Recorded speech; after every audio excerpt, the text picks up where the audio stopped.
Reborn to the moment I fell into the ice cave. Xiao Zhi did not leap down to save me as he had in my previous life. Instead, amidst my cries for help, he left only a cold stare before walking away without a backward glance. As I sank beneath the water, I saw him push through the crowd and embrace his concubine-born sister. His trembling silhouette radiated the joy of regaining what was lost. In that moment, I knew Xiao Zhi had also been reborn. Main text. I was reborn. But the timing was far from ideal. It happened precisely as I fell into the ice cave. In my previous life, Xiao Zhi had risked everything to pull me from the ice cave. He clung to me desperately, terrified I might die. Because of this incident, Xiao Zhi harbored deep hatred for his younger half-sister. It was her insistence on dragging me ice skating that had caused my fall. After the accident, I lay bedridden for 3 long years. Throughout those years, my half-sister, consumed by guilt, tended to me constantly. Yet Xiao Zhi despised her presence. Every time he saw her, he would glare coldly and berate her, as if he wanted to kill her on the spot to vent his rage. Despite the devoted care from my family and Xiao Zhi during those 3 sickly years, my body remained too weak, and I did not survive. After my death, my soul did not depart immediately. Instead, I witnessed my younger half-sister voluntarily entering the Xiao household as a maid to atone for her sins the year after my death. No matter how Xiao Zhi humiliated her, she never left, tending to his every need with unwavering devotion. A year later, Xiao Zhi went hunting and deliberately abandoned my half-sister in a snowbound forest for 2 hours. She froze to the point of near death. Just as I lamented his cruelty, he returned, frantic. He leapt from his horse, stumbling toward her, and clutched her tightly to his chest.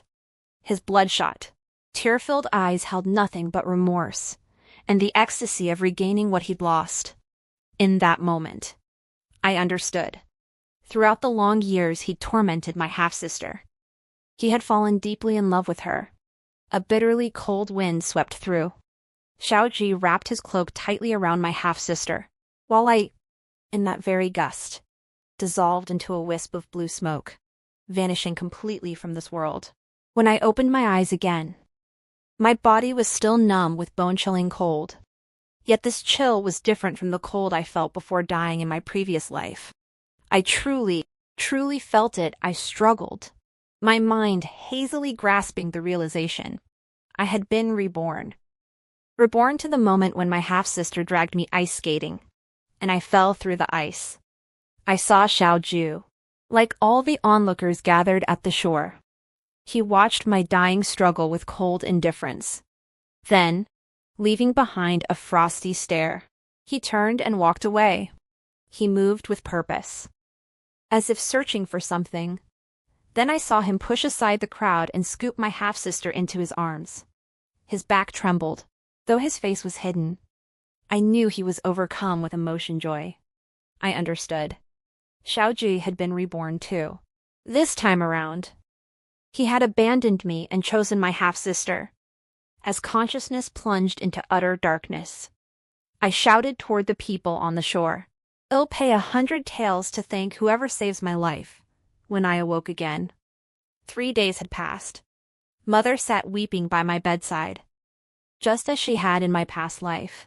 The woman who always cherished her appearance now sat disheveled, her hair tangled and her clothes crumpled. My heart ached, my voice hoarse.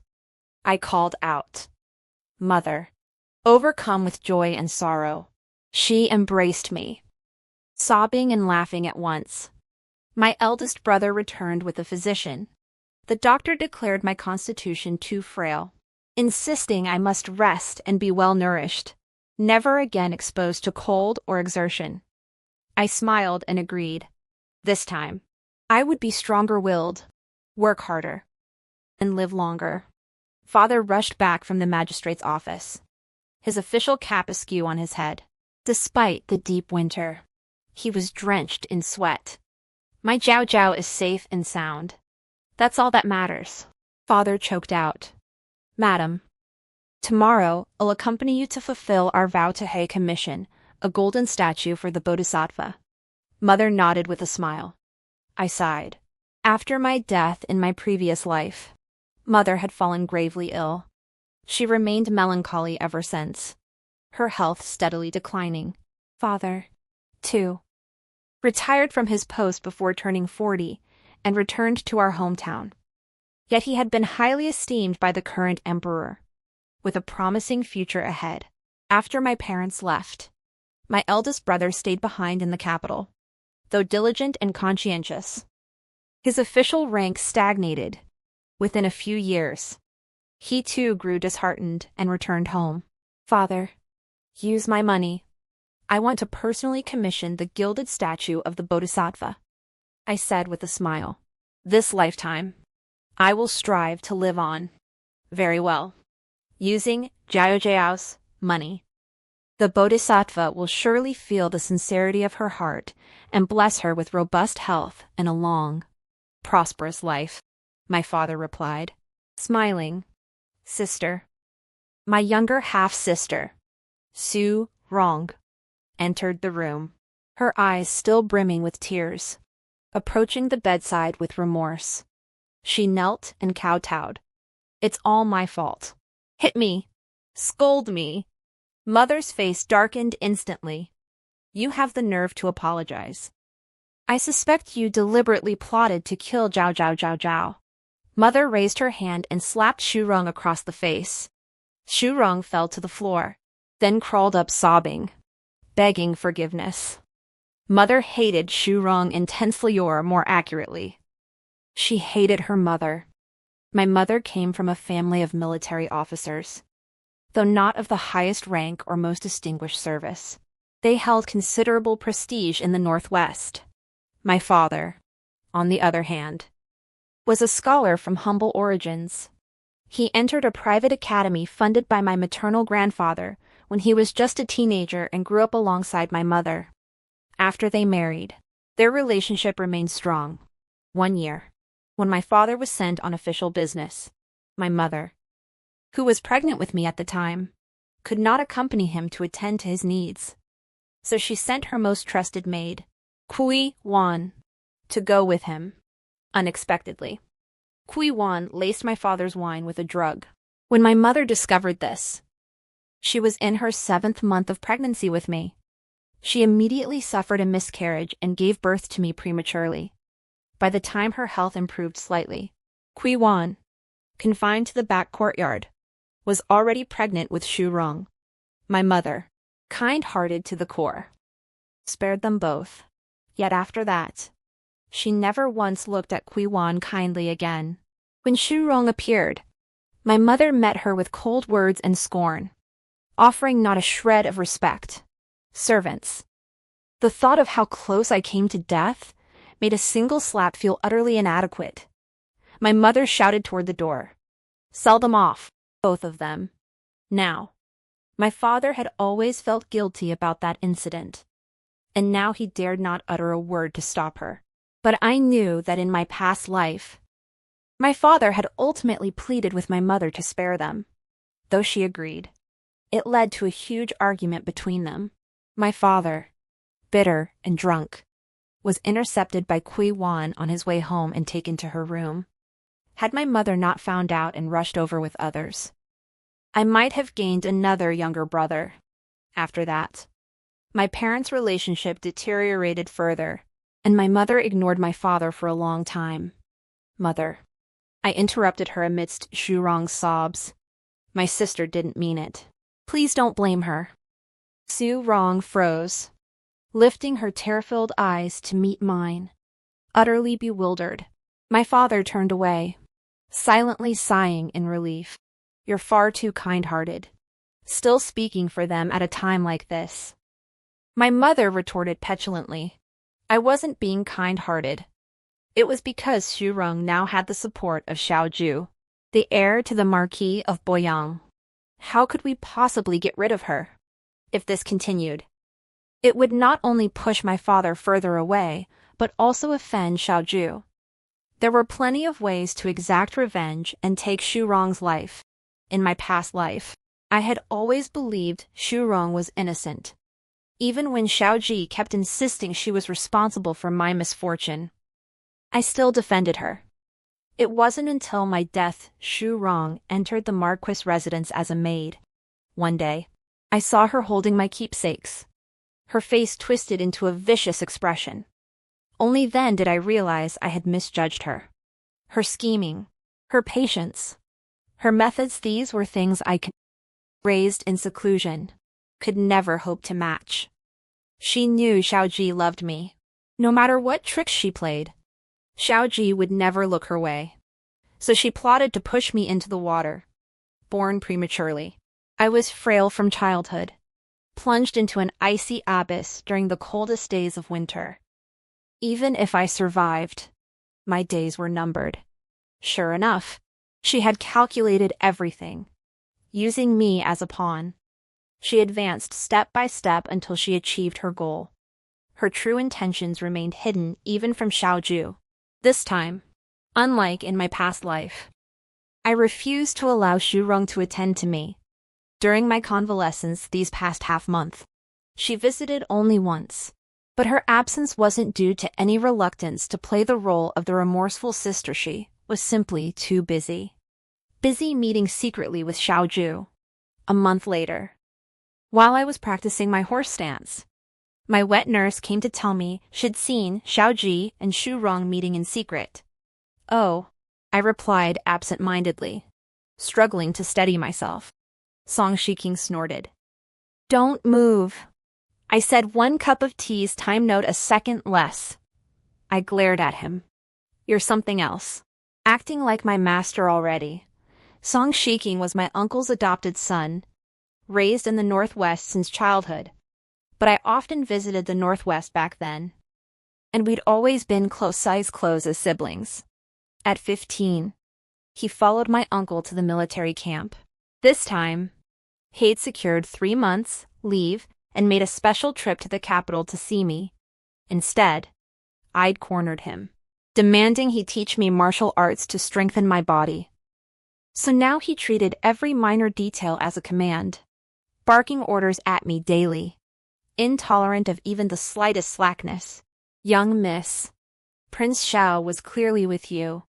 The wet nurse looked indignant. She was puzzled. Xiao Zhi had always been close to me before. So why was he suddenly so intimate with Xu Rong? Prince Xiao is an adult. He can like whoever he wants. Wet nurse, instead of worrying about this, why don't you think about what we're having for dinner tonight? I'm starving. The wet nurse was annoyed, but Song Shiking laughed and said, Don't listen to her, wet nurse. Just let her go hungry for a meal. The wet nurse chuckled again and left cheerfully. So you've been sad lately because Xiao Zhi has moved on? Song Shiking asked me. Sad. Me. You've been looking gloomy. Give me a break.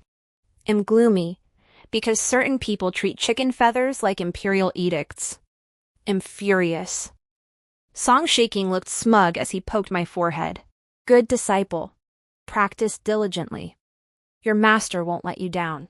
Song Shiking. I couldn't hold on any longer and fell backward stiffly. Song Shiking caught me effortlessly with one arm.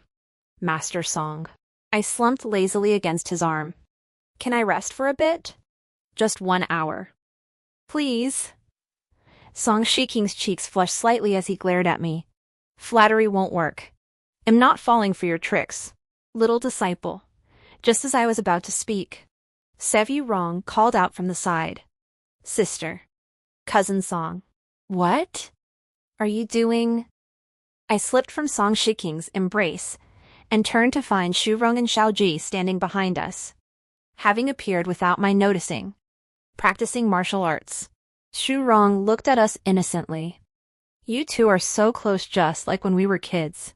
Xiao Zhi remained silent, but his expression darkened, his face gloomier than the overcast sky. Song Shiking noticed Xiao Zhi, raised an eyebrow, and whispered in my ear, Want me to beat him up for you?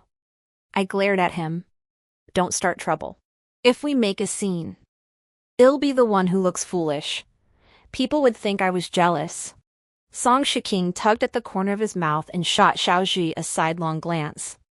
Sister, Shu Rong called out to me. Only then did I remember Xiao Zhi and Shu Rong were still present. I couldn't help but ask. Did you need something? Shu Rong glanced at Xiao Zhi, whose expression had darkened further, and said awkwardly, The Crown Prince and I came to see you. Worried your recovery wasn't going well. Looks like we overthought it. You seem even more energetic than before. Thanks for your concern. I am doing better than before. I waved them off and followed Song Shiking back. Wait, Xiao Zhi, who had remained silent, suddenly spoke up. He frowned at Song Shiking. Her constitution is weak. Rest and recuperation are best for her. Making her practice these exercises will only overwhelm her body and worsen her condition. After he finished, both Song Shiking and Shu Rong looked at him in surprise. I lowered my head, a bitter smile curling my lips. Was Xiao Zhi feeling guilty? Truthfully, I didn't resent him for choosing Shu Rong over me in this life. He had the right to choose. But watching him coldly let me die, that broke my heart. Prince Zhao, you really have too much time on your hands? Song Shiking sneered. First, I wouldn't harm her. Second, how her body is, what business is it of yours? Song Shiking never minced words. His remark made Xiao Zhi's expression darken further. Xiao Zhi said, if you won't listen to me, you should at least heed the physician. You can't treat your body this way. I turned to face him. I'm not mistreating my body. The physician said, I'm practicing very well. Xiao Zhi's expression froze. He stared at me in shock, as if unable to accept my cold indifference toward him. His reaction struck me as laughable. I didn't want to see them anymore and pulled Song Shiking away. Behind us, I heard Shu Rong choke out. Brother Zhi knows more about sister's condition than I do. As her younger sister, I've truly failed. It's not your fault. Why are you blaming yourself? Xiao Zhi comforted Shu Rong. Forget about her life or death. She's an adult. She should bear the consequences of her own actions. Xiao Zhi ruffled Shu Rong's hair again. Weren't you going to take me to see the plum blossoms? Let's go. I rolled my eyes. How had I never noticed before how skilled Shu Rong was at being sarcastic? Or how frivolous Xiao Zhi's behavior could be in my past life. Though we shared feelings, he had always been a proper gentleman, disciplined and respectful. Not only would he never have embraced me in public like he embraced Shu Rong when I fell into the water, but even in private, he never once made a rash, physical advance toward me. Shu Rong and Hethi must be truly in love, so deeply in love they can't control themselves, disregarding propriety. Suddenly, I recalled this time in my past life when Song Shiking had also returned once. He too urged me to get up and move around, saying that lying in bed day after day would ruin even a healthy person. But back then, my will was weak. Moving was too exhausting, and Xiao Zhi also opposed me moving much, urging me to heed the doctor's advice and rest quietly. So I lay there with a clear conscience. Song Shiking got into a fight with Xiao Zhi over this. I defended Xiao Zhi and scolded him, which enraged him. He called me both stupid and lazy, saying he wouldn't bother with me anymore. After that, I never saw Song Shiking again until my death. Still, I heard news of Song Shiking through my eldest brother, cousin. I set down my teacup, frowning. After your family leave ends, aren't you supposed to go to General Guo's Northwest Defense Camp for training? Yes. Why? Song Shiking wiped his sword, glancing up at me. Don't go to General Guo's camp. In my past life, he left my uncle's camp to train under General Guo, but he refused to submit to the general's discipline and not only did he fight with General Guo, he also wrote a memorial accusing the general of misconduct. I don't know the specifics, but I remember he didn't come out ahead. He was beaten with 80 military rods and stripped of all his military ranks.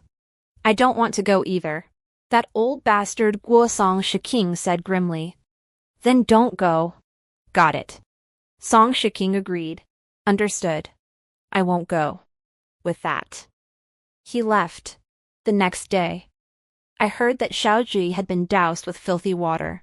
Though he dodged most of it, he was still covered in filth, reeking to high heaven.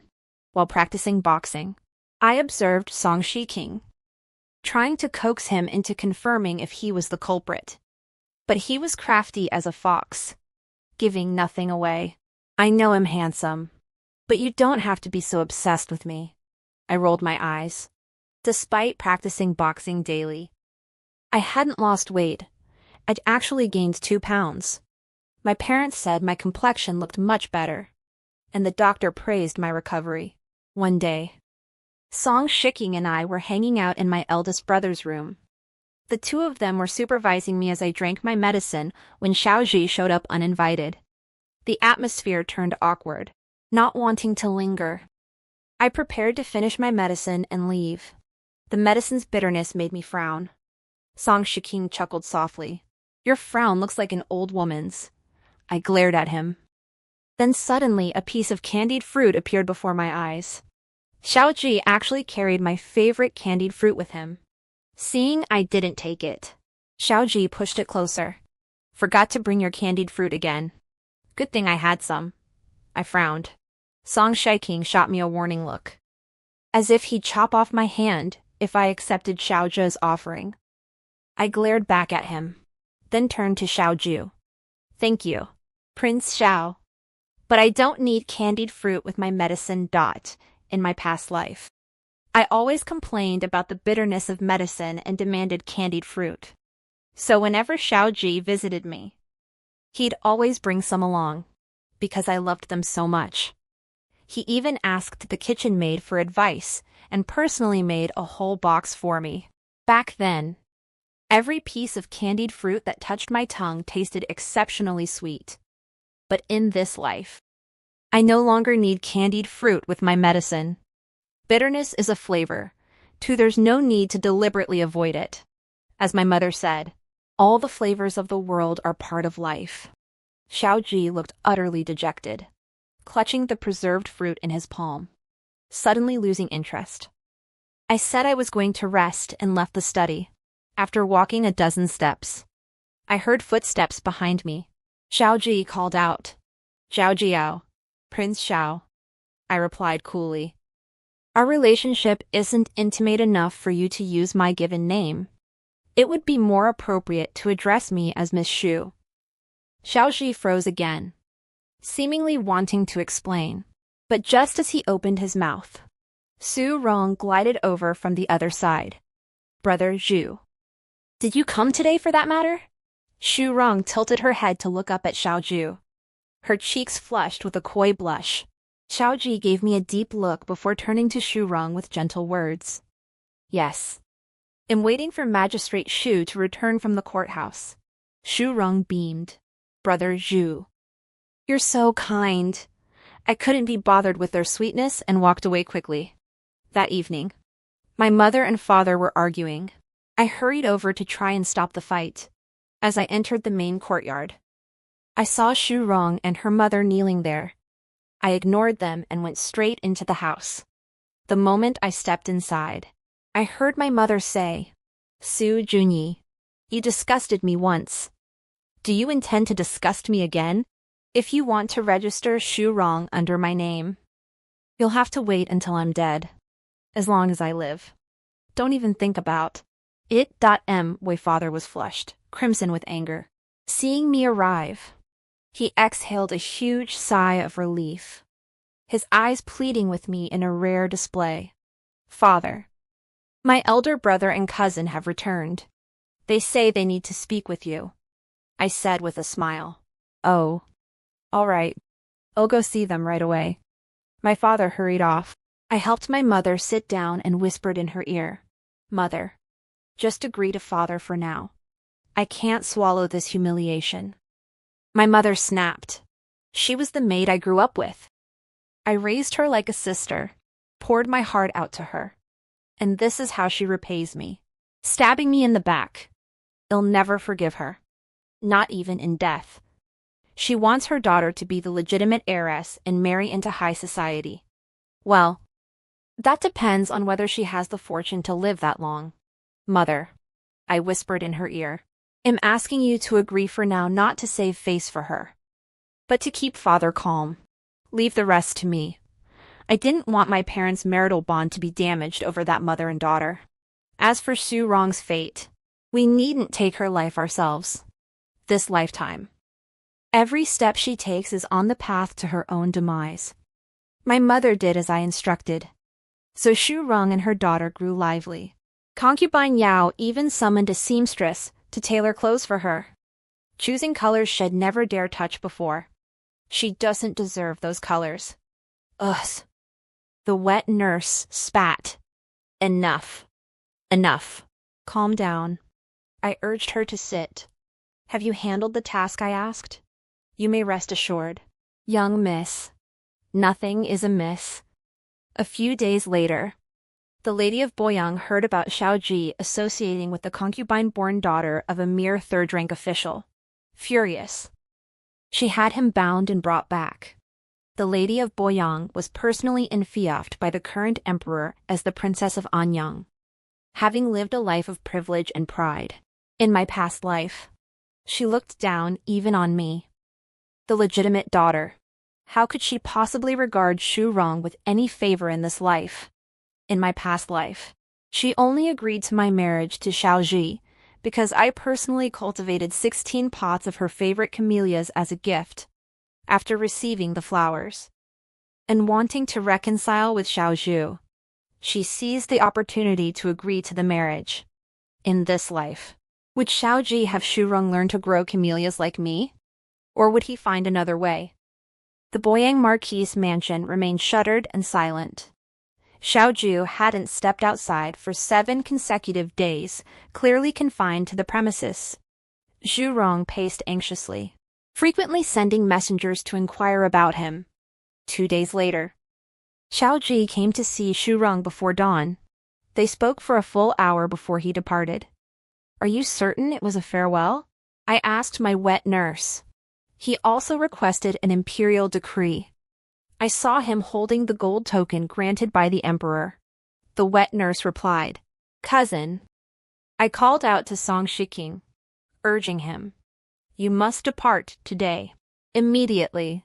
Originally, we had planned to set off tomorrow. Xiao Zhi foresaw it. He sought an imperial decree to go to Jiawan County in the southwest. Song Shiking asked me. I nodded. My hunch was correct. Xiao Zhi intended to earn military merit in the southwest, bypassing the Dowager of Boyang, to petition the emperor for a royal match. In my past life, a rebellion erupted among miners in Jiawan County over limestone quarrying, catching the court utterly unprepared. Within 3 short months, they seized control of 3 prefectures and 12 counties. News of this likely reached the capital late last night, causing the current emperor to faint on the spot.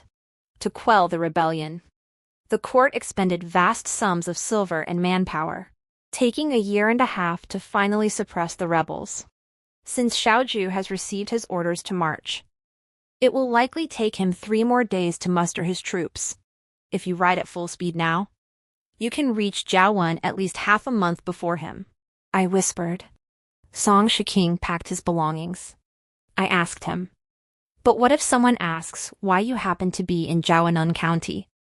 He should have been in the capital, yet suddenly appeared there. If someone with malicious intent wanted to harm him, they could use this as ammunition. Oh, my great-aunt's mother-in-law's third uncle lives in Jiawanan. Is that a problem? Song Shiking replied nonchalantly. I burst out laughing and gave him a thumbs up. Visiting relatives, encountering a riot, and stepping in to quell it perfectly reasonable. 3 days later, Xiao Zhi mustered his troops and set out. My days were pleasant practicing boxing daily. My health steadily improving. Su Rong, however, grew increasingly thin, her lips dotted with cold sores. When my father was promoted and we held a banquet at home, she applied 3 layers of powder, yet couldn't conceal them. Before the new year, triumphant reports poured in from the southwest. After the new year, the unrest there was quelled. On the military merit list sent back to the capital, Song Shiking's name stood prominently above Xiao Zhi's. In March, Song Shiking and Xiao Zhi returned to the capital together. The emperor received them in the Golden Hall, praising them as young talents and pillars of the nation. When the emperor asked what rewards they desired, Xiao Zhi spoke first. Your Majesty, I request a royal marriage decree. I do as well. Song Shiching echoed loudly. The emperor roared with laughter, bantering with the grand eunuch. Youth wasted without a touch of folly. Speak. Which 2 ladies are so blessed as to capture the hearts of my 2 beloved ministers? But Xiao Zhi didn't respond immediately. Instead, he turned to Song Shiching and asked, You too wish to request a royal marriage? Song Shiching gave a forced smile. Of course. Xiao Zhi pressed further. Are you requesting the emperor grant you a marriage with Zhao Zhao Zhao? Of course. Song Shiking. Xiao Zhi's face darkened with fury. How dare you? A servant rushed to inform me that Song Shiking and Xiao Zhi were fighting outside the mansion gates. Why are they fighting? My first thought was that Song Shiking had started it, though I was deeply disappointed in Xiao Zhi. His temper had always been far milder than Song Shiking's. By the time I reached the gates, Xu Rong had also arrived. Song Shicheng and Xiao Zhi were locked in combat, surrounded by a crowd of onlookers. Both possessed formidable martial arts skills, and their moves were lethal, making for a spectacular show. Cheers erupted intermittently from the spectators. My head spun. I shouted, Stop! Su Rong joined in. Brother, Zhu, cousin, stop fighting. Stop now. Song Shiking spotted me, sheathed his sword, and approached. Zhao Zhenjie. Some people just deserve a beating. Mind your own business. Are you hurt? My words were cut short as I saw Xiao Zhi's sword, which had been poised to retract, suddenly thrust towards Song Shiking again. My heart leapt into my throat. Watch out. Song Shiking reacted with lightning speed. As he spun around, his blade flicked out. Sword and blade clashed, leaving both men wounded. How are you? I supported Song Shiking while shouting at Xiao Zhi. Have you lost your mind? He already sheathed his sword. Didn't you see that? Ignoring the wound on his shoulder, Xiao Zhi strode forward, grabbing the hand I was using to support Song Shiking. He demanded, Zhao Zhao Zhao. You're defending him. Do you know what he just did? Before I could answer, he continued furiously. He actually petitioned the emperor for an imperial decree to marry you. Tell me, doesn't he deserve to die? You're the one who deserves death. Song Shiking raised his sword. I blocked him and confronted Xiao Zhi. What business is my life to you? Xiao Zhi stared at me in shock. Brother Zhu. Xu Rong approached, her face deathly pale, her voice trembling as she called out again. Brother Zhu, are you hurt? Xiao Zhi's entire body trembled. He looked at Xu Rong as if waking from a deep sleep, suddenly remembering that in this lifetime, he had long abandoned me and chosen Xu Rong instead. Xiao Zhi's lips twitched, but no words came out.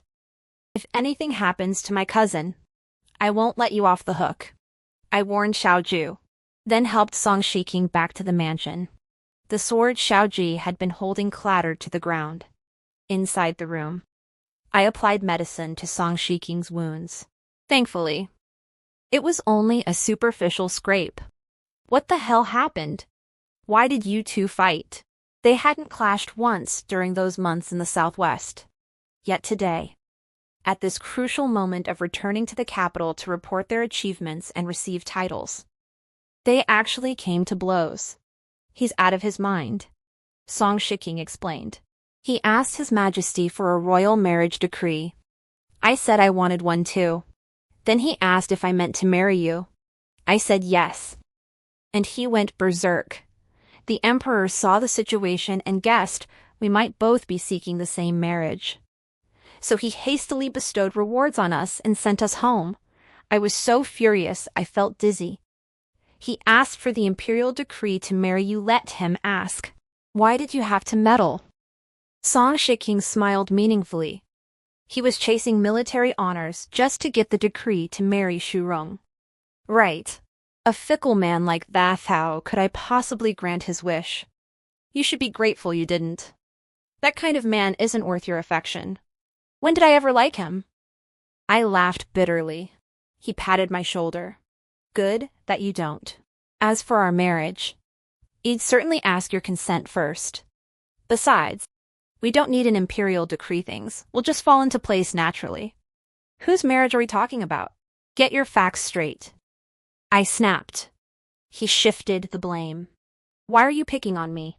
The real issue is his shamelessness. Okay. I'm worried about your career, I replied.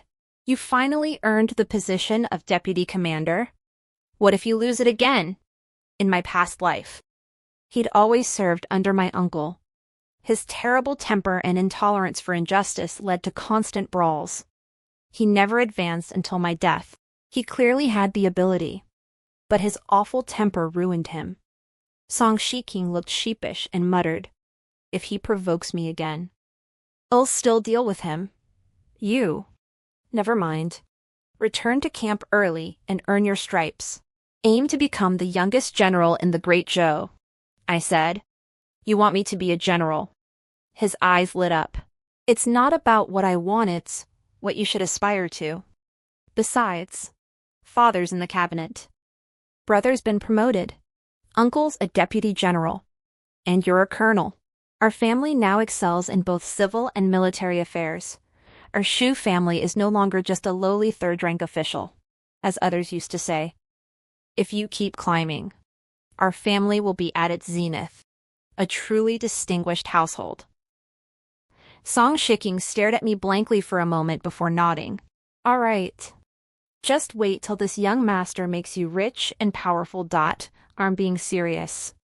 You better be serious too. I am being serious. He replied nonchalantly.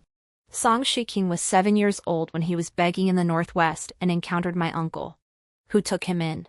He claimed to have lost his memory, knowing nothing before age 7. My uncle, seeing his sharp wit and docile nature, gave him a name and raised him as his own son.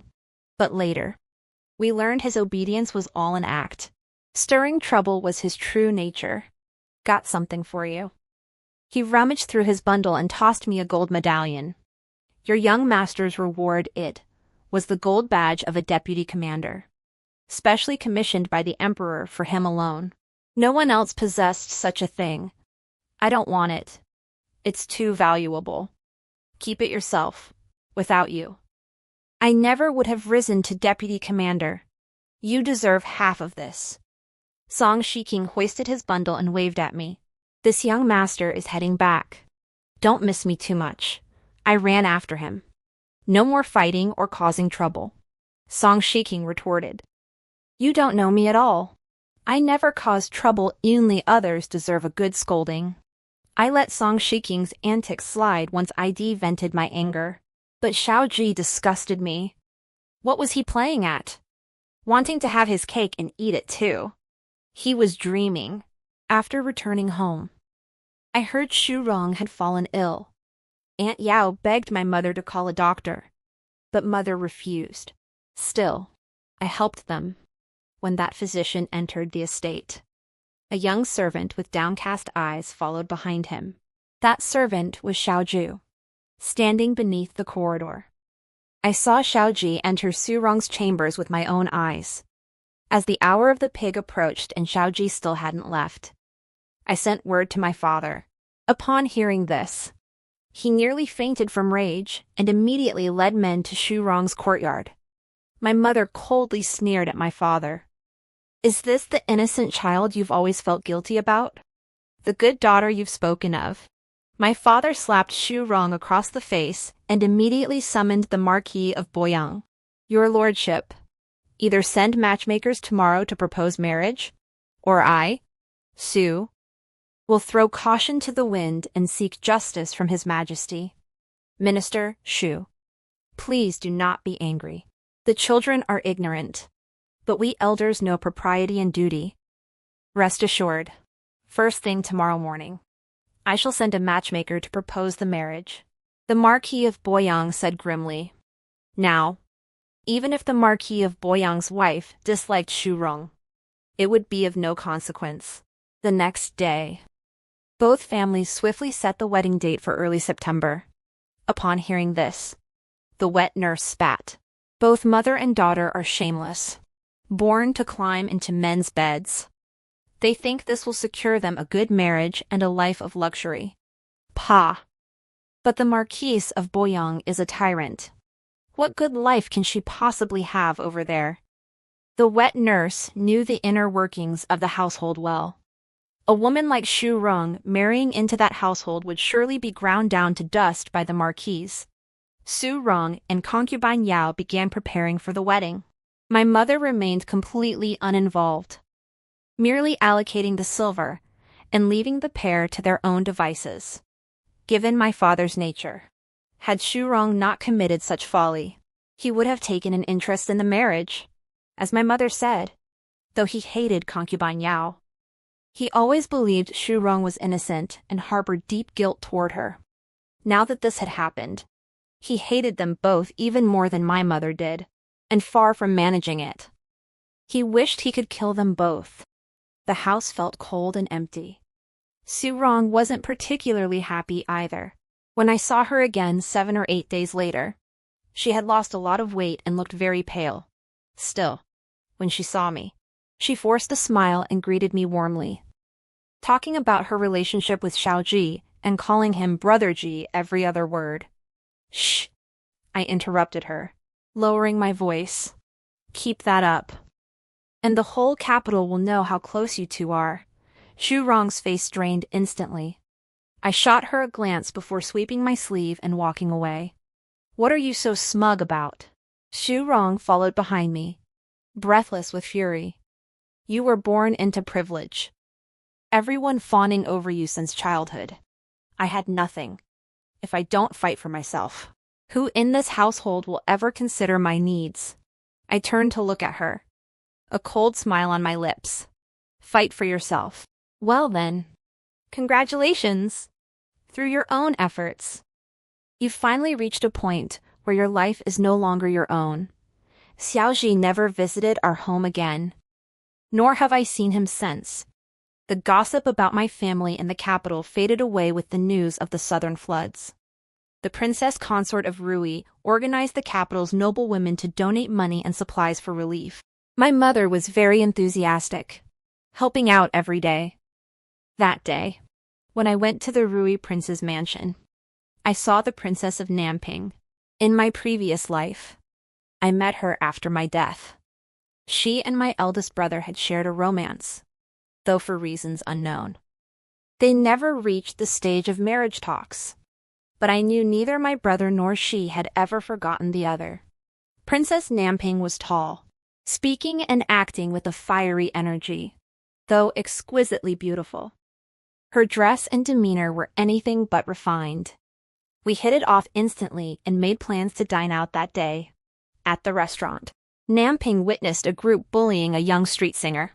Seeing injustice, she intervened and started a fight. The two of us took on 7 men. The restaurant owner reported it to the authorities.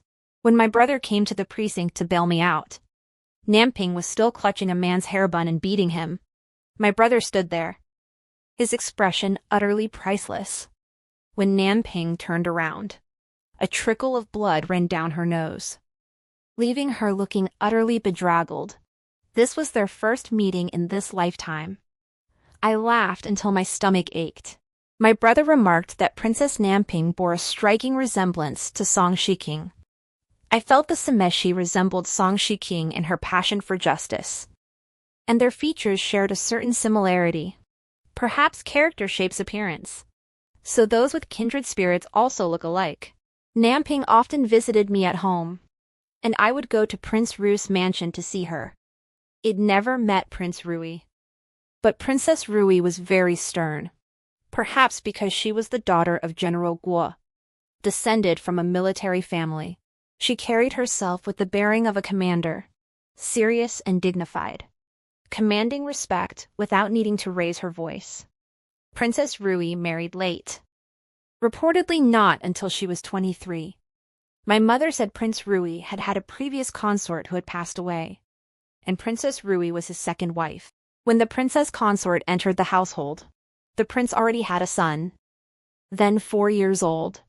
She doted on the child and once declared she would bear no more children in this lifetime. Yet somehow, within 2 years, that child passed away.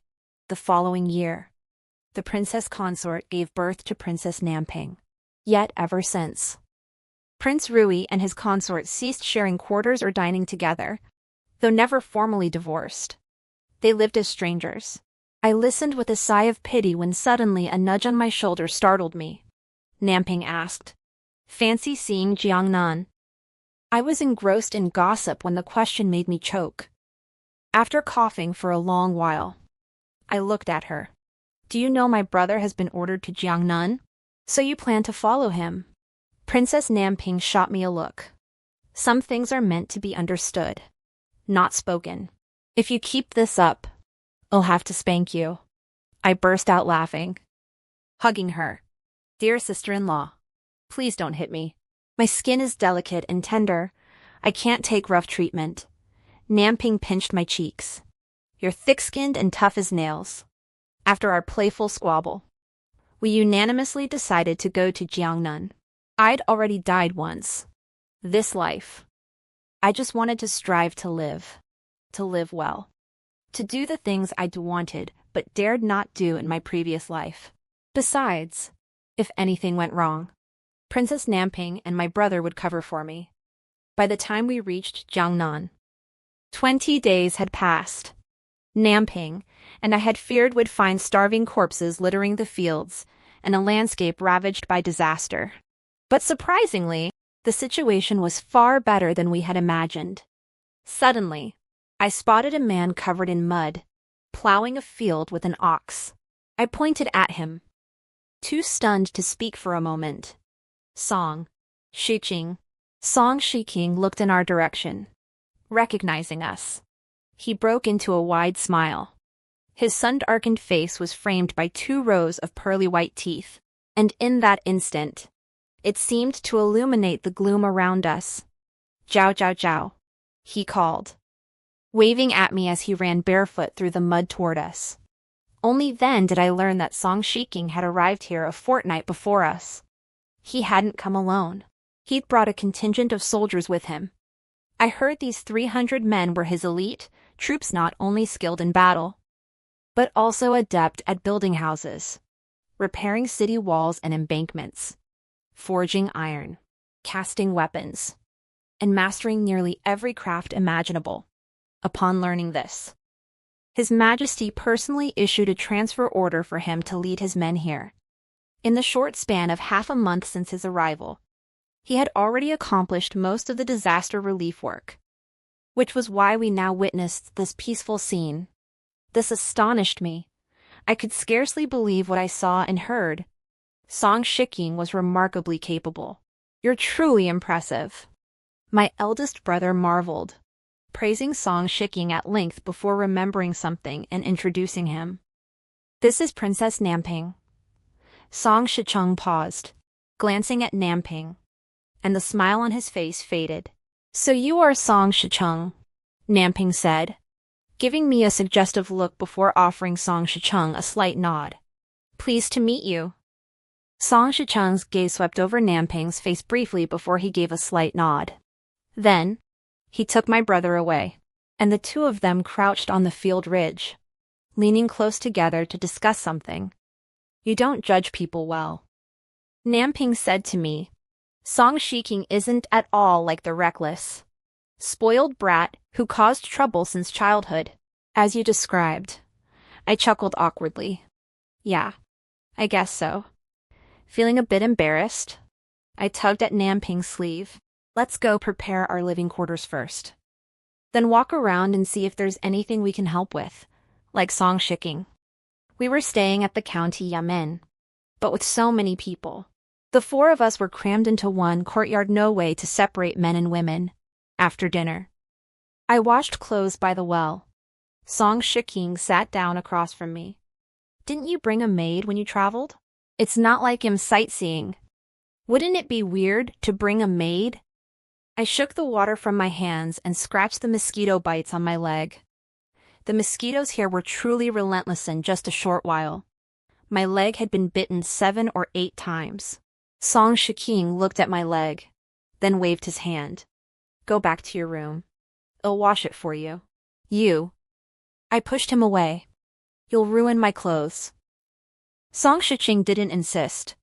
He went back inside, fetched a palm fan, and squatted beside me, fanning me, watching the fan in his hand. I chuckled. You look like an old man cooling off under a tree. Song Shiching fanned me even more vigorously. Ever seen such a dashing old man? I was thoroughly unimpressed. You're sunburnt and dark. How is that graceful? Song Shiking snorted. Boss. A few of Song Shiking's subordinates passed by, eyeing me suggestively. Is this your wife? Just as I was about to explain, Song Shiking's face turned fierce. What nonsense. Get lost. Boss got mad. Hee hee. The guys across the way chuckled even more suggestively, shoving each other as they called out to me. Hello, sister-in-law. I blushed bright red from their shouts. Song Shicheng flicked a pebble at them. Get lost. They scattered with a hoot of laughter. Song Shiking fanned himself, glancing left and right, his lips never parting from a smirk. I stared at him, my face taut. Song Shiking. Your fan hit my face. I have eyes in the back of my head. There's no way I could hit your face. I don't have eyes in the back of my head. Hit my face twice for me, I said. Disaster relief work was overwhelming. My brother was coordinating distribution and dispatching grain, vanishing from sight. Namping disguised herself as a clerk, helping with the accounts daily. It intended to follow my brother. But Namping wore an expression that clearly said she'd beat me if I joined them. I had no choice but to turn instead and assist Song Shiking. Song Shiking had recently been helping villagers repair collapsed houses. Some structures were completely destroyed and needed rebuilding. His 300 red men worked in organized teams, moving swiftly and efficiently. The local villagers held them in deep admiration and affection. With little else to do, I joined the bricklayers, carrying soil and mortar. When the communal kitchen needed hands, I washed and chopped vegetables. Xiao Zhi. At dusk, Song Shicheng rode up from elsewhere. Let's go home. I perched on my horse while Song Shicheng led his. The fading sunlight cast a golden glow around us, making even the roadside grass seem vibrant. Song Shiking rolled up his trouser legs.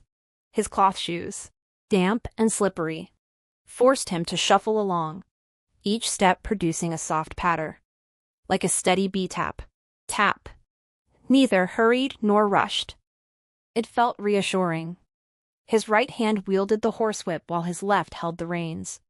He greeted familiar faces along the road as they passed. Good day, Magistrate Song. Good day, Madam, each time. Song Shiking would wave and respond in the local dialect words I couldn't understand. Yet those who heard them would smile with a hint of knowingness. I suspected Song Shiking was cursing me. When I pressed him for an explanation, he evaded the question. Fancy some fish? I frowned. The water's so murky. Are there even any fish? Song Shiking turned to look at me, his sun-kissed face bright and unabashed. Ever heard the saying, fish in murky waters? You're just bragging. If you don't catch any fish later, I'll laugh at you for a year. Laugh at me for a lifetime if you want, he said. Song Shiking whittled a slender bamboo stick, standing in the murky water.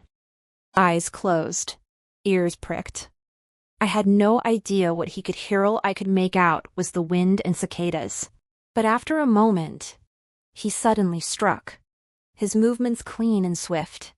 When he lifted the spear, he smiled at me and asked, "Jiao jiao jiao, would you like it grilled or roasted?"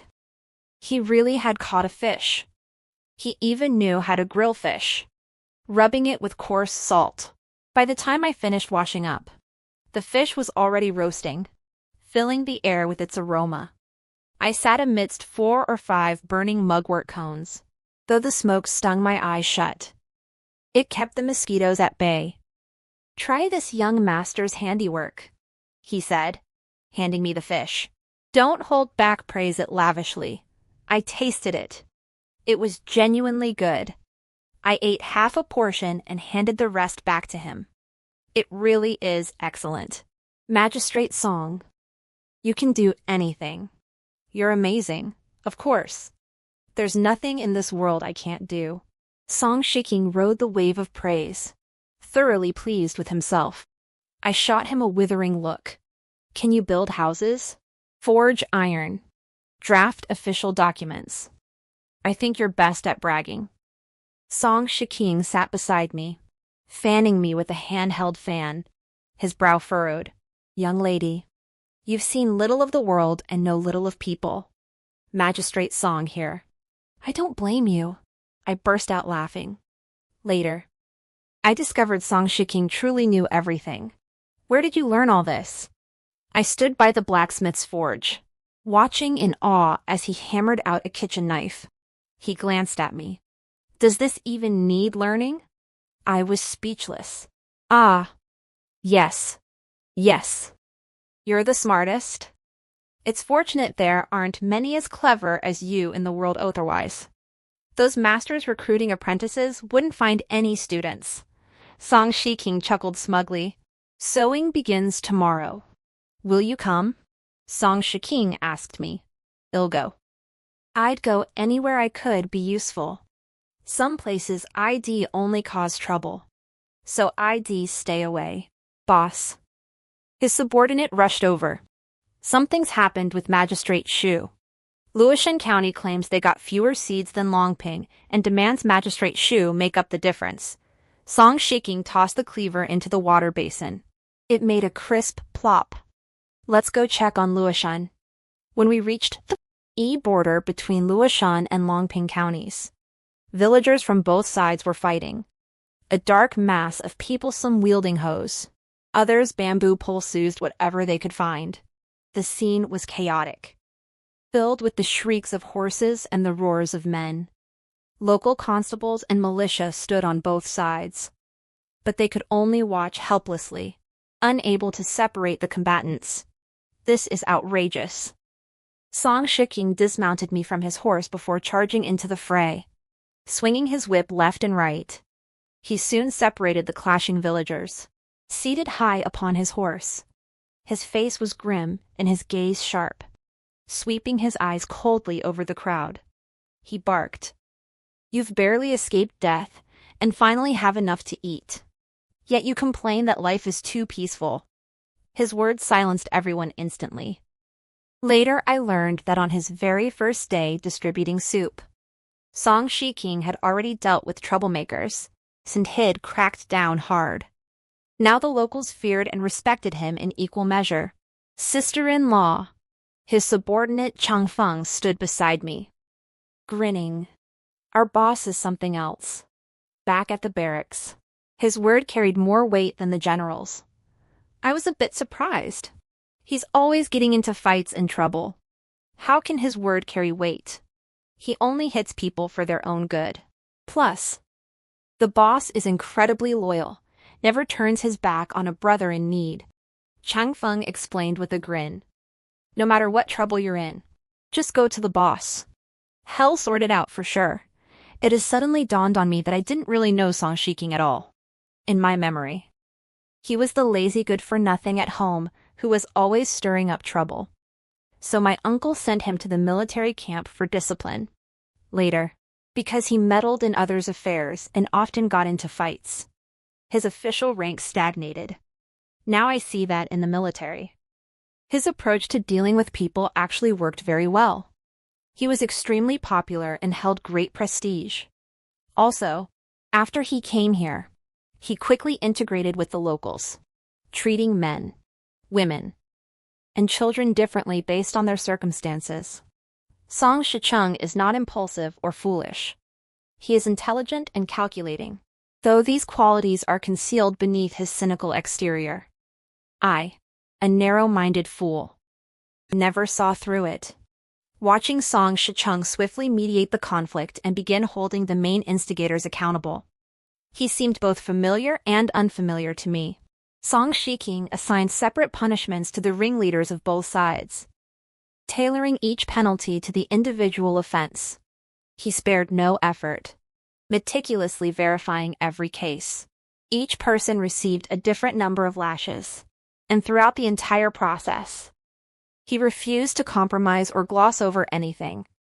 Those punished accepted their sentences without complaint, obediently submitting to his judgment. By the time he finished, night had fallen. He helped me onto my horse, reverting to the playful, grinning Song Shicheng, tossing me a fruit. Here. Eat it. It's incredibly sweet. I don't believe you, I said. The fruit looked sour as anything.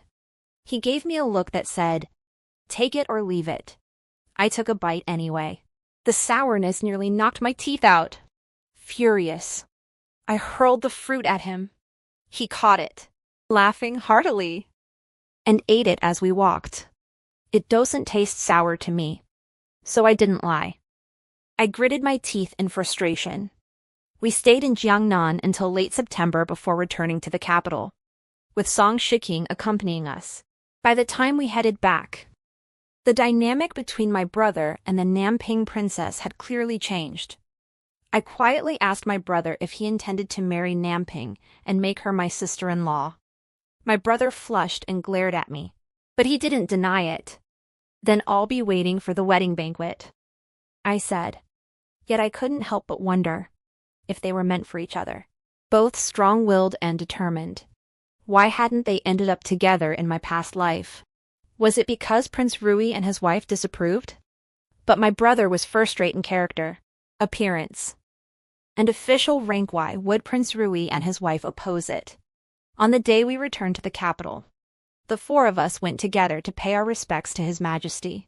Seeing Song Shiking again, the emperor smiled even more brightly.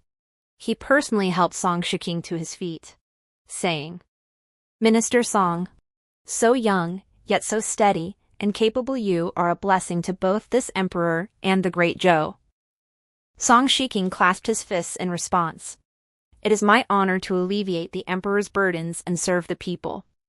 The emperor laughed heartily, then turned to help my brother to his feet, addressing my father, who had just entered.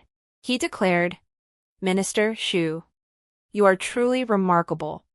Your son is accomplished and capable, and your nephew is a prodigy.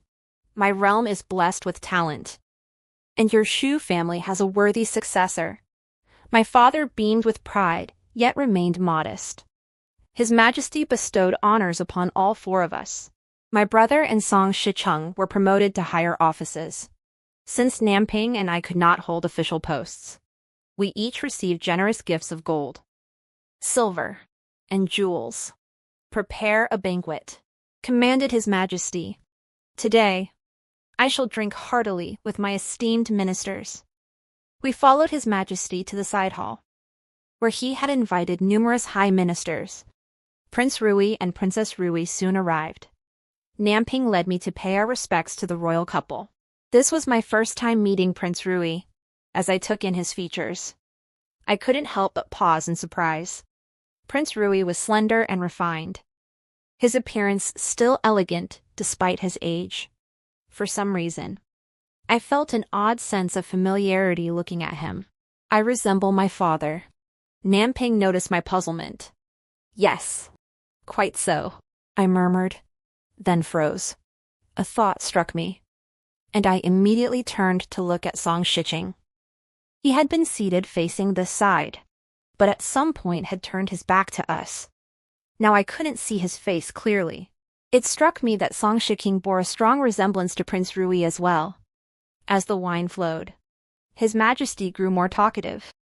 Pulling along the ministers, he favored to introduce them to everyone. Song Shiking seemed unenthusiastic, but dared not refuse the emperor's kindness, so he followed along. I was lowering my head to sip tea when suddenly, I heard a cup shatter at the next table. Looking up, I saw Prince Rui holding only the saucer his teacup had shattered at his feet. Tea soaked his robes. Yet he remained oblivious, staring blankly at Song Shiching. Everyone turned to look at Prince Rui in surprise.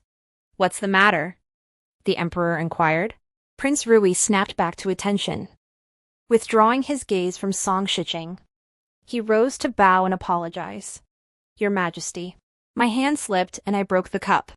"I beg your forgiveness," the emperor, in a good mood, had no intention of reprimanding him. He merely smiled and said, "No teacup. That's fate. Drink a few more cups of wine today instead," Prince Rui agreed. I watched that scene quietly, and suddenly, an incredible thought surfaced in my mind. After the banquet ended, we left without seeing Song Shiking. I thought he might return later, but he didn't come back until the next day. My brother sent someone to look for him. Could he have gone straight back to the northwest? My mother wondered aloud. "I'll write to uncle to confirm his whereabouts," my brother replied, immediately taking up his brush to compose a letter. Distractedly peeling an orange, I heard the old maid enter and report to my mother, "Madam, concubine Yao has gone out again.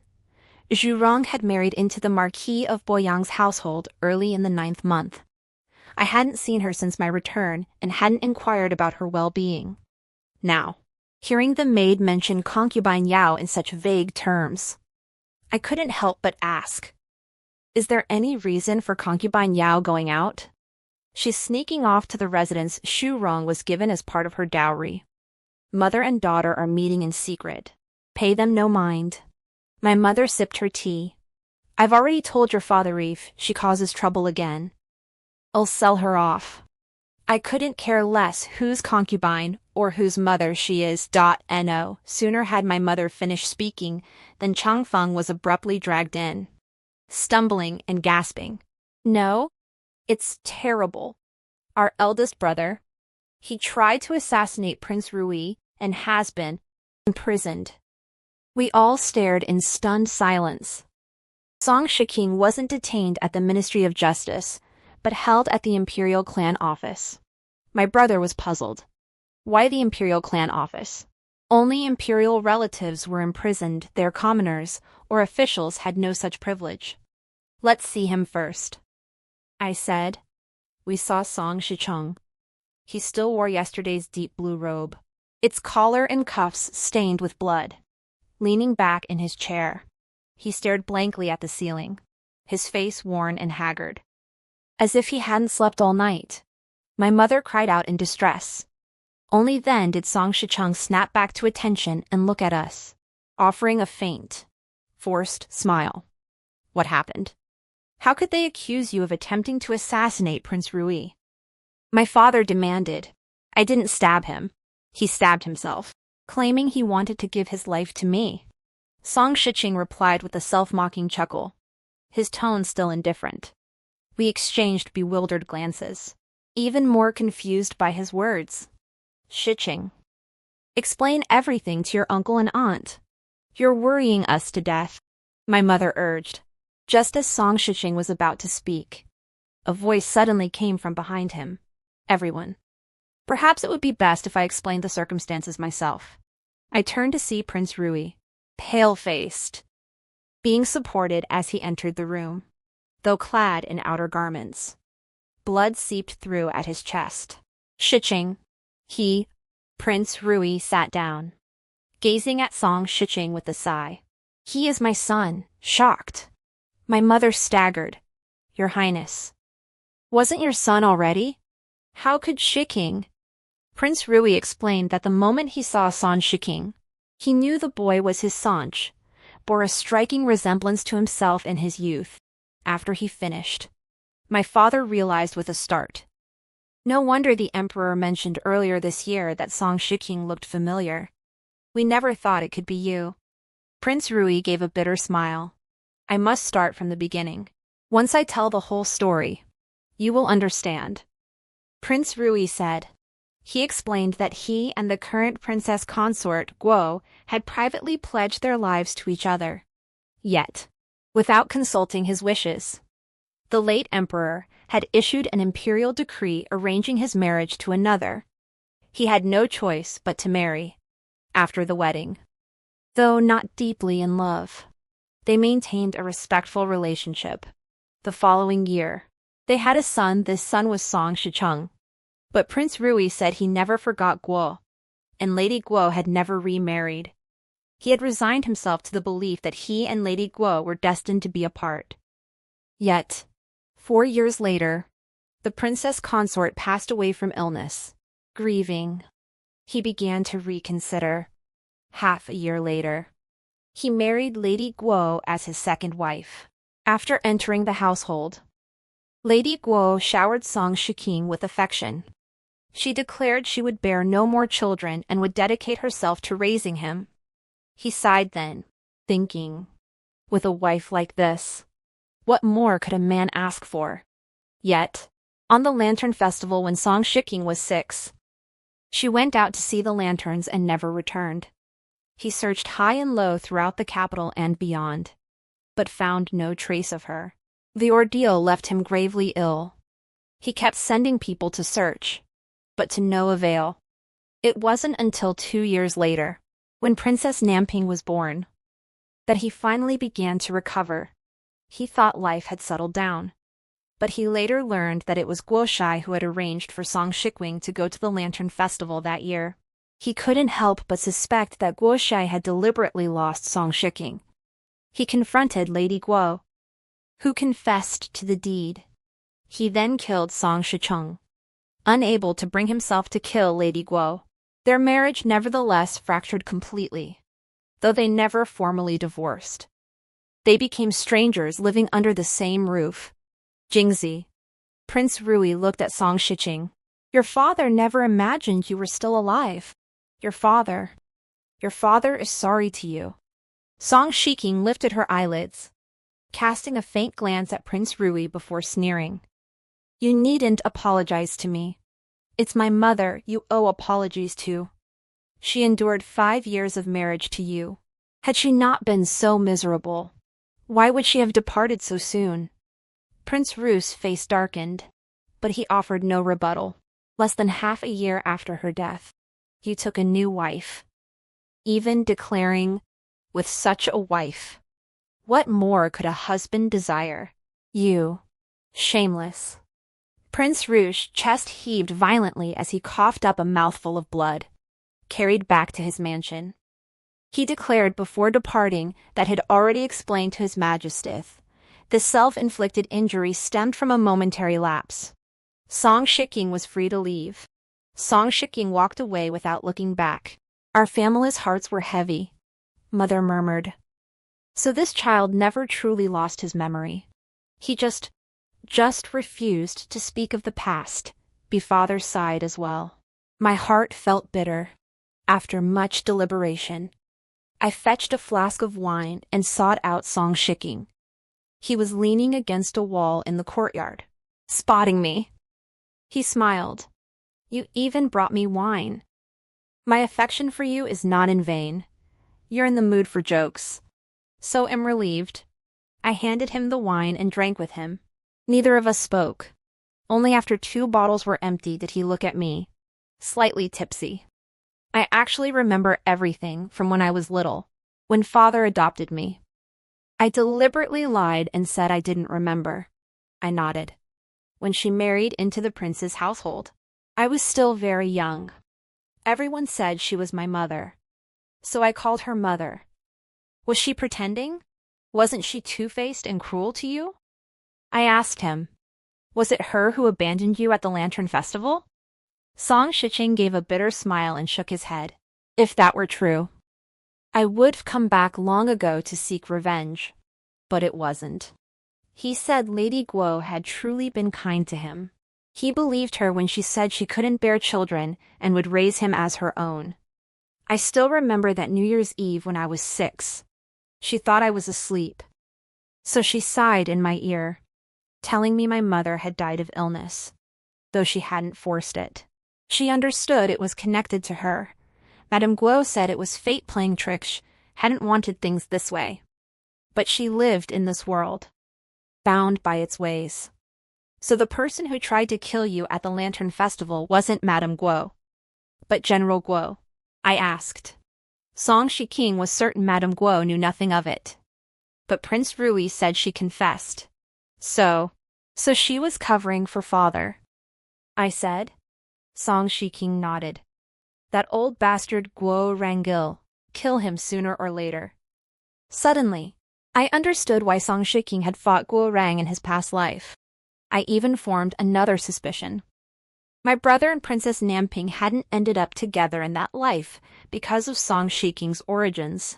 In that past life, when Song Shiking fought Guo Rang, General Guo suffered severe injuries, though he didn't die.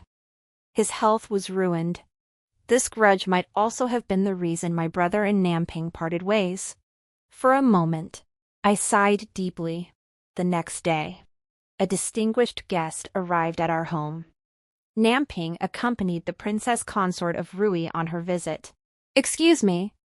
I wish to speak with him. The princess consort of Rui remained expressionless, her back straight as an arrow, as if nothing could make her bend her waist in laughter. After consulting Song Shiking and receiving his consent, my mother arranged for them to meet in the study. We heard nothing of their conversation. But when the princess consort emerged, her eyes were red, had clearly been crying. Namping supported her, hesitating to speak. Yet the princess consort seemed suddenly at peace. She turned to us all with a smiley, first time I had ever seen her smile. The princess consort of Rui said to my brother, I know about you and Namping. This morning, I petitioned for an imperial decree granting your marriage. From now on, my Namping is entrusted to you, Your Highness. My brother began, but felt any words would be superfluous. That very afternoon, the princess consort of Rui entered the imperial temple of enlightenment and shaved her head to become a nun. Sitting beneath the Lawflower Temple, Namping sighed. My mother said that back in the year my father was ordered to marry another. She had already wanted to shave her head and become a nun.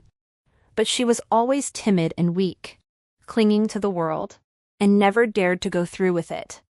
Mother also said that if she had renounced the world sooner, perhaps our brother's mother wouldn't have died in such sorrow, and our brother wouldn't have been exiled to a foreign land, afraid to return home. Yesterday she met with my brother and poured out her heart to him. Now she has no more attachments in this world. Namping gazed at me, her eyes brimming with sorrow. I held her close, stroking her back, yet found no words to comfort her. Why bother? Song Shiking leaned against the tree trunk, a withered blade of grass between his teeth, his expression calm. He said none of the blame lay with the princess consort of Rui. He said women suffered too much, forever shackled by the very identity of being female. Zhao Zhi Zhao. If you don't want to marry, then never marry. Just be yourself. I nodded. I won't marry. I absolutely won't. Song Shiking's face clouded with sorrow, likely recalling his own mother. After a long silence, I couldn't help but sigh again. I believe the path Princess Rui chose must have held something most precious to her. She probably doesn't regret it. Those words carry a certain wisdom. Song Shiking murmured, ruffling my hair. So young, yet so open-minded.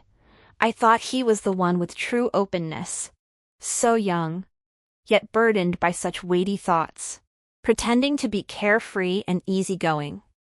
I imagine countless nights of longing for home, and his mother must have weighed on his young heart. How he endured it, I dare not fathom. Guo Rang returned to the capital. offered his resignation and pleaded for punishment. The emperor, considering his advanced age, declined. So Guo Reng confined himself within the Guo residence, barricading the gates, declaring he would never step outside again until his death. When I heard this news, Song Shiking was making a kite for me. His kites flew exceptionally high. And I discovered he was also remarkably skilled at painting. You really can do anything, I said with a smile. Of course. If I didn't show off my skills, you'd think I was just bragging every day, he replied.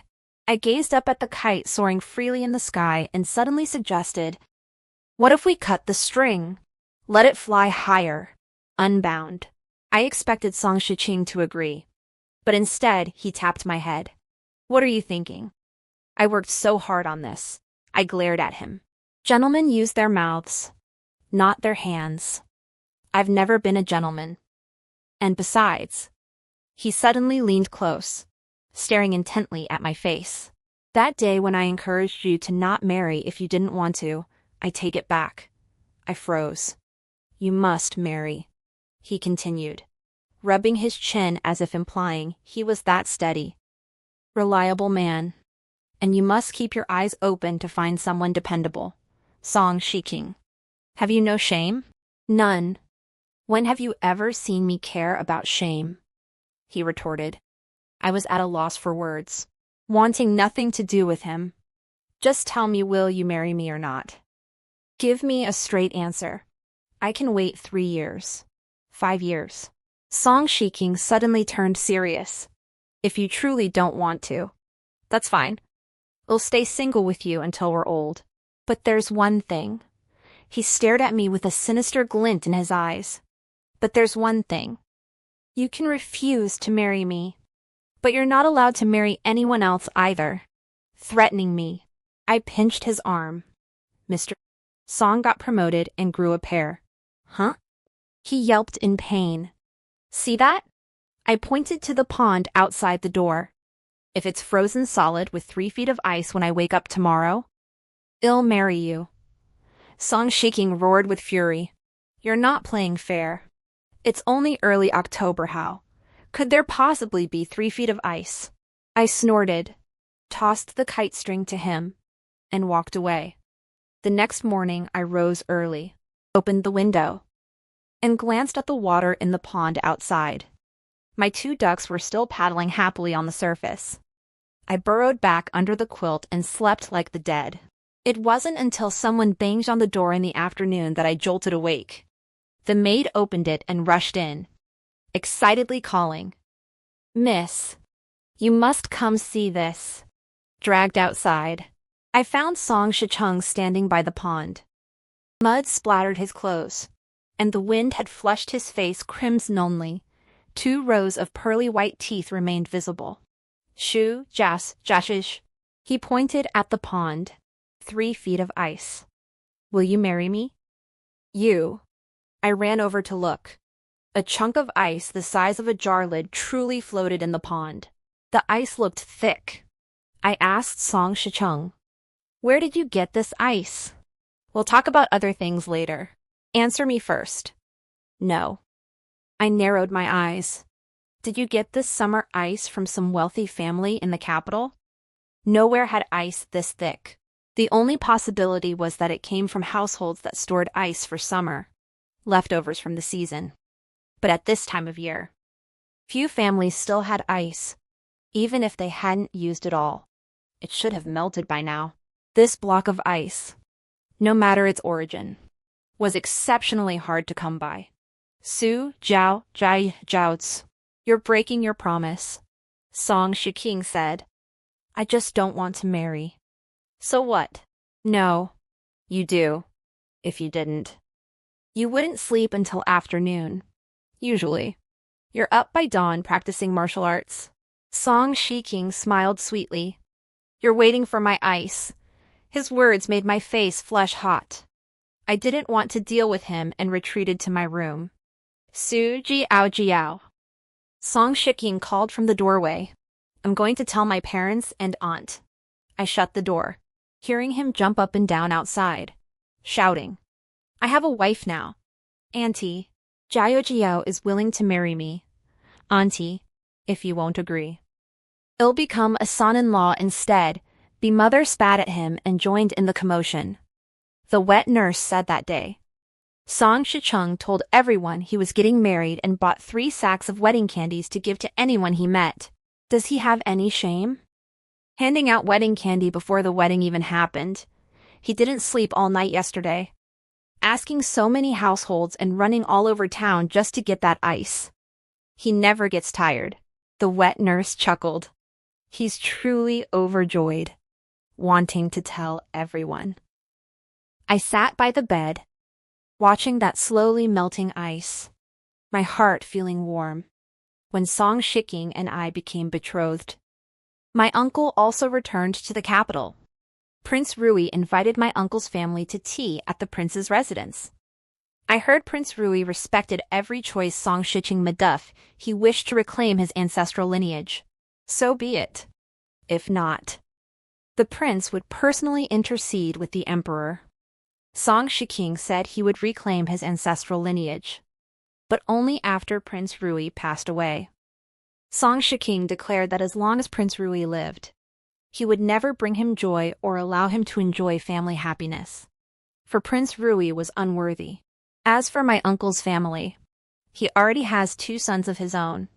He doesn't need Song Shicheng to carry on the family line. So my uncle also said it was entirely up to Song Shicheng. Our wedding is set for August of the year after next. The emperor has promoted Song Shicheng to commander of the Right Army and granted him a mansion. My brother's marriage to Namping is scheduled for September of next year. For a time, we were all swamped with tasks, one after another. That day, I went out to check on the shop and returned at dusk. Passing through an alley, the attendant called out to me. I lifted the curtain and saw Xiao Zhi leaning drunkenly against the wall. His drunken eyes met mine.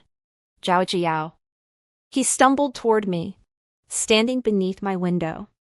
He tilted his head back, his gaze almost greedy as he studied my face. Zhao Zhao Zhao. I missed you so much, but I dared not come find you. I missed you terribly, Xiao Zhi. You're drunk. Don't talk nonsense. I regret it. He clung to the window, tears welling in his reddened eyes. You might not believe me, but I was reborn.